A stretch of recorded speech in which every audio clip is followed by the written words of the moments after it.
Well, would you look at what we have here? Wonder where we plug the scan tool in. Not.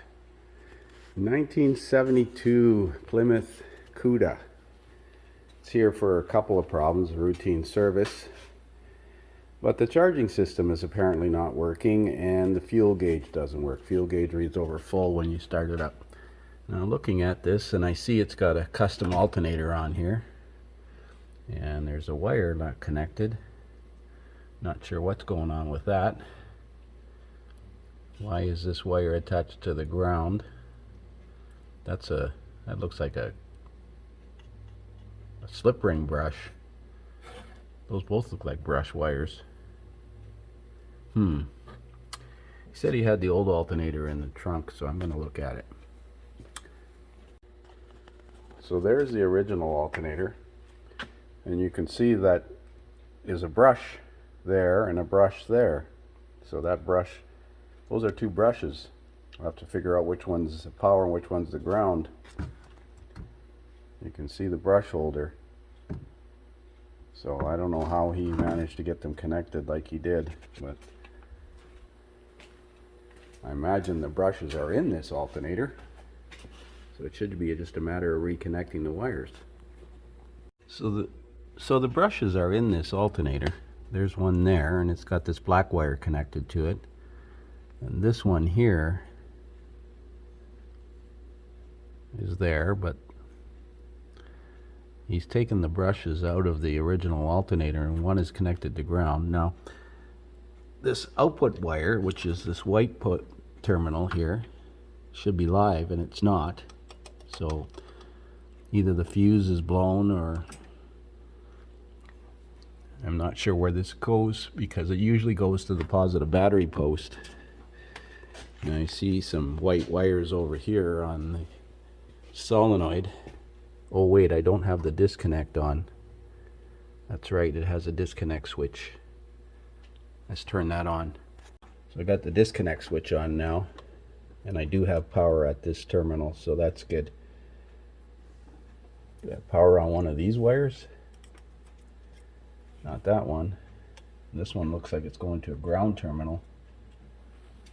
Well, I'm going to see if I can pull up a schematic for these old girls. I should have a diagram. See how this thing is supposed to be wired. So the wiring diagrams I have in my information system are don't go back beyond 1983. And this is a 72, so I googled 70-ish Barracuda wiring diagrams, and I found this forum where somebody so kindly copied and colorized some of these wiring diagrams. So looking at this one, except Hemi, it shows the battery wire being black. In this vehicle it's white, and then it shows a dark green and a blue wire going to the field. And the blue wire comes from the ignition as far as I could tell, and that one right now hasn't got power on it. Yeah, it looks like it comes from the ignition. It's got a fuse link in there. So that one should be power. And the other one goes to the voltage regulator. The green one goes to the voltage regulator. Where's the voltage regulator? Right here. Field control. And this is an A circuit regulator, which means the regulator's duty cycles the ground on and off. So there should be power at the other wire at the regulator. Now this voltage regulator on the firewall actually has two white wires on it. So it could be a custom wiring diagram or custom wiring job. But I'm going to see if I have power at that regulator with the key on, and power on that blue wire with the key on, and that should go to the field. So I got the ignition key in the run position, and as you can see, I do have power on this blue wire. It's amazing that it didn't short out and melt something. So this is supposed to be attached to that other field terminal. Now there's a wire here with a spade on it. I don't know what this black wire is for. They had one wire potentially running to the carburetor, but I'm going to check to make sure this field is not shorted before I plug this in. But yeah, I'm going to put an ohmmeter across these two field connections here.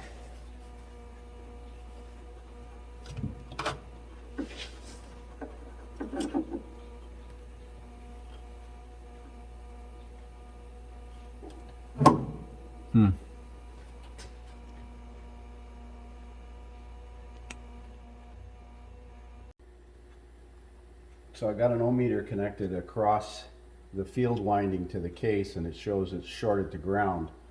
Yet if I go across the two brush wires, the back of the alternator here, it's 4 ohms resistance. So there's something wrong inside that alternator. The field is shorted to ground. There was a green wire coming off this, but yeah, there's two brushes, and they're both insulated brushes, so well, we'll have to do some investigating.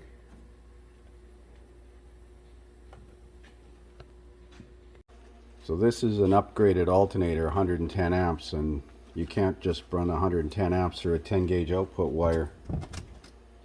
I'm not sure what the rating of this original alternator was. There is a number on here, but that's the only markings I can see. I don't think this is original anyways.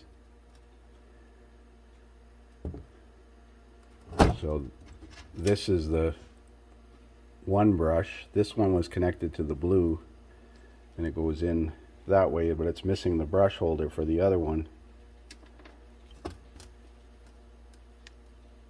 You can see the slip rings inside there.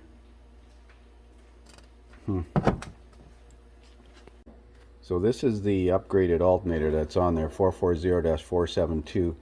Now on the replacement alternator, there is a wire coming off of here and going inside the alternator. So it's like it's got an internal regulator in it. It doesn't need the external regulator, but this blue wire attached to this field terminal here is shorted to ground inside the alternator, and I don't know if he hooked something up wrong prior to doing something, because I'm going to look it up.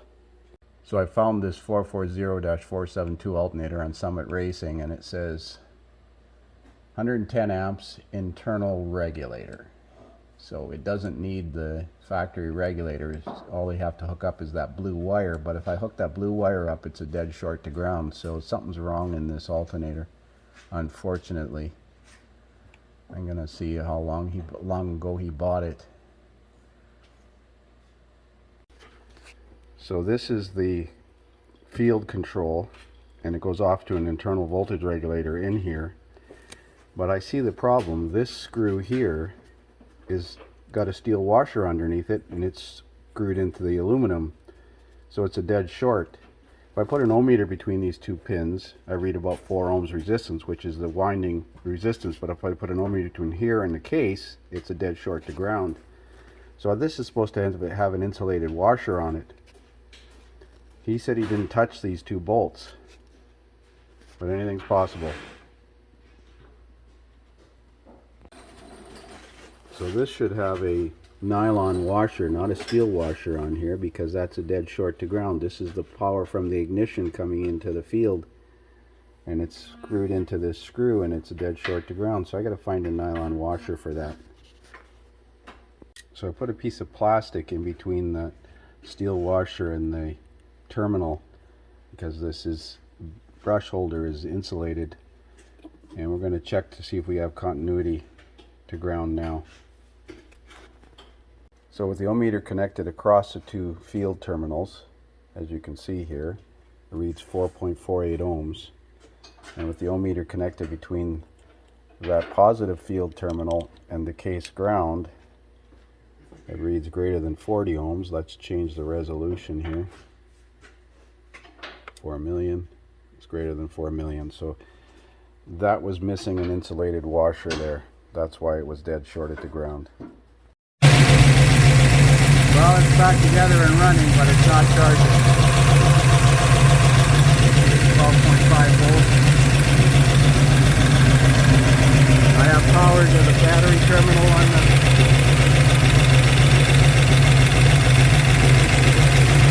the battery terminal. I have power to the field. But I got no field control. In theory, if I ground that field wire, it just will field it. I'm going to try that. Okay, I'm going to ground the field wire. See it charges like crazy.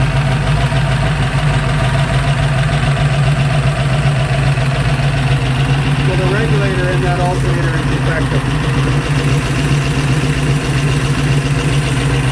So this green wire coming out of the alternator is the field control from the internal regulator. So I'm going to connect up the original field control wire and see if it charges, because that regulator on the firewall is still there. Let's see what happens. So this is the original voltage regulator control wire from that firewall regulator there, and it duty cycles the ground. So let's see what it does with that regulator and connected. That one's working just fine. Even the gauge in the dash indicates that it's charging up. I'm going to see how many amps it's outputting on those wires.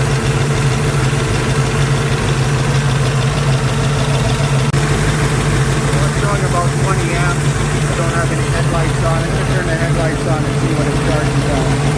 So 29-30 amps. The headlights and the heater fan on. So I don't think we need to worry about that alternator output wire. There's not much load on that circuit anyway. So just to recap here, this is the alternator output wire, which is probably factory sized, and it was gauged for about a 40 amp alternator, which I'm sure this thing had in 1972. This is supposed to be 110 amps, but it'll only put out what the system draws. So the vehicle has very little electrical accessories. There's no AC.